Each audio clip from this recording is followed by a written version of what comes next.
Sesawi Kaum Yesus Channel, channelnya renungan harian, inspirasi kehidupan, dan portal media iman Kristiani. Damai sejahtera bersamamu. Semoga sahabat-sahabatku yang dikasihi Kristus dan sobat kalau muda semuanya selalu dalam sukacita, rahmat Bapa, serta perlindungan, kesehatan tentunya. Sahabat-sahabatku yang dikasihi Kristus, saudara-saudara semuanya dan sahabat-sahabatku yang dikasihi Kristus, pada kesempatan ini kita akan bersama-sama kembali untuk dalami firman Tuhan dan terima firman Tuhan sahabatku. Teramat istimewa pada kesempatan ini adalah pesta kelahiran Santa Perawan Maria. Bacaan akan diambil dari Injil Matius bab 1 ayat 18 sampai dengan 23. Mari sahabat-sahabatku yang dikasihi Kristus dan sobat kalau muda semuanya, kita siapkan hati dan pikiran kita supaya dengan hikmat sukacita kita mau terima firman Tuhan. Tuhan beserta kita sekarang dan selama-lamanya. Inilah Injil suci menurut Matius. Dimuliakanlah Tuhan. Kelahiran Yesus Kristus adalah seperti berikut. Pada waktu Maria ibunya bertunangan dengan Yusuf, ternyata ia mengandung dari Roh Kudus. Sebelum mereka hidup sebagai suami istri. Karena Yusuf suaminya seorang yang tulus hati dan tidak mau mencemarkan nama baik istrinya di muka umum, ia bermaksud menceraikannya dengan diam-diam.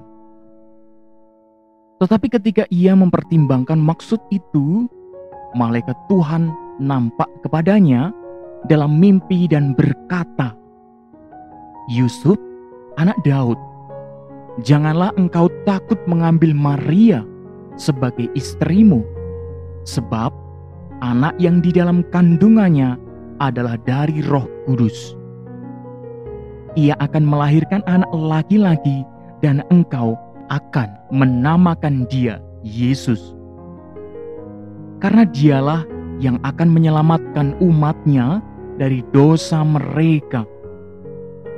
Hal itu terjadi supaya genaplah yang difirmankan Tuhan oleh Nabi.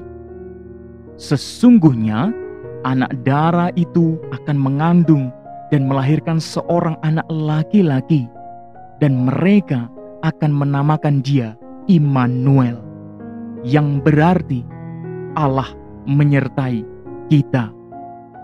Demikianlah sabda Tuhan.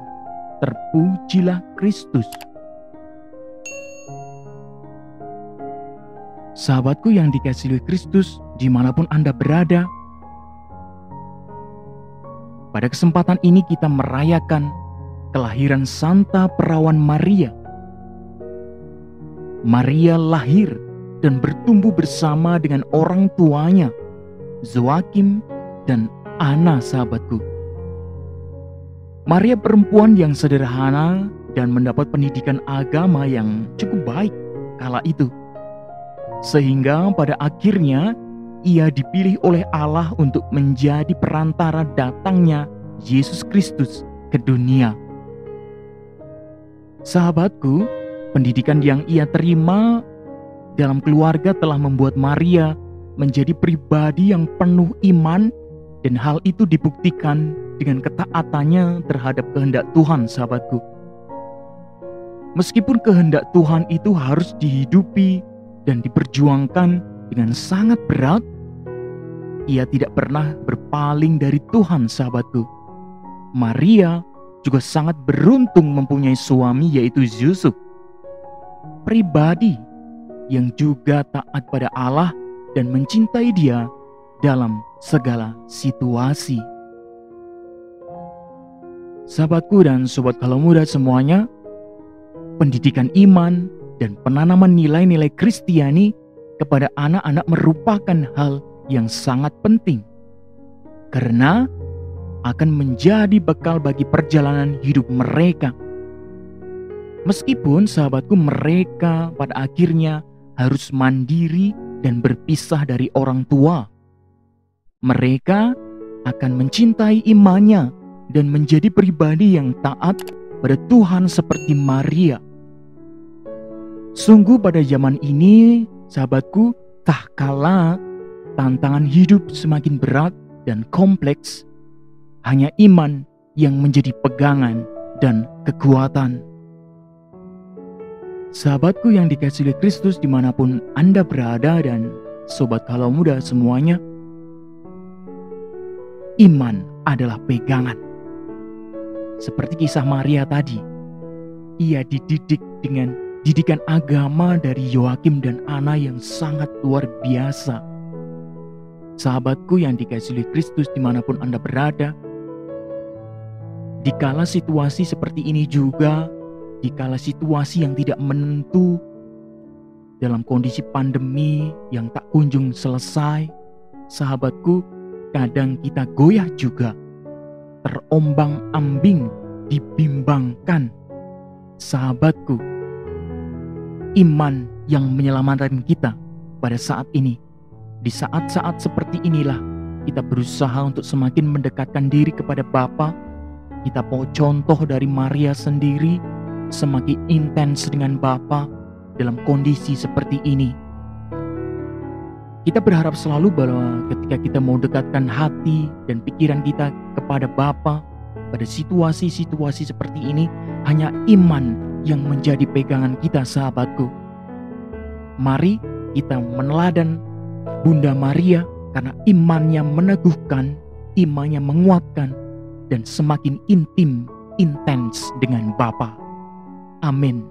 Kemuliaan kepada Bapa dan Putra dan Roh Kudus, seperti pada permulaan, sekarang, selalu, dan sepanjang segala abad. Terpujilah nama Yesus, Maria dan Santo Yosef, untuk sekarang dan selama-lamanya. Amin. Sahabatku yang dikasihi oleh Kristus dan Sobat Halau Muda semuanya, mari kita siapkan hati dan pikiran kita untuk akhiri renungan ini dengan mohon berkat dari Tuhan. Dalam nama Bapa dan Putra dan Roh Kudus, amin. Allah Bapa yang kuasa, kekal dan penuh cinta, kami ucap syukur kepadamu atas segala rahmat yang boleh kami terima, atas segala cinta yang boleh kami rasakan. Dengan firman ini, kami belajar banyak dari seorang Bunda Maria yang semakin intens dengan Engkau Bapa. Pakai hidup kami ya Tuhan, untuk menjadi sarana firman-Mu yang sungguh hidup, menjadi berkat bagi semua orang tentunya. Kami belajar untuk semakin kuat dalam iman kami, meneladani Bunda Maria. Kami juga mendoakan bagi orang-orang yang sakit, lemah juga tersingkir. Kiranya Engkau jamah mereka dengan kuasa-Mu yang kudus. Engkau berkati dengan sukacita dari-Mu. Kami juga mendoakan bagi jiwa-jiwa yang telah berpulang ke rahiman-Mu, mendahului kami semua ya Bapa. Engkau jamah, Engkau ampuni dosa-dosa mereka, dan mereka semua damai di sisi-Mu di sorga. Amin. Kemuliaan kepada Bapa dan Putra dan Roh Kudus, seperti pada permulaan, sekarang, selalu, dan sepanjang segala abad. Terpujilah nama Yesus, Maria dan Santo Yosef, itu sekarang dan selama-lamanya. Amin. Dalam nama Bapa dan Putra dan Roh Kudus. Amin. Sahabatku yang dikasihi oleh Kristus dimanapun Anda berada, terima kasih banyak atas segala waktu yang sudah diluangkan, atas segala cinta, atas segala perhatian yang sudah diluangkan, sehingga kita mampu belajar bersama renungkan firman Tuhan pada kesempatan ini. Sebarkan video ini supaya banyak orang terima berkat, terima rahmat, dan banyak orang dengan sukacita mau terima firman Tuhan, sahabatku. Hidup kita semua penuh berkat, penuh rahmat, penuh sukacita. Sampai jumpa di renungan harian episode selanjutnya. Bye-bye. Berkah dalam, Tuhan memberkati.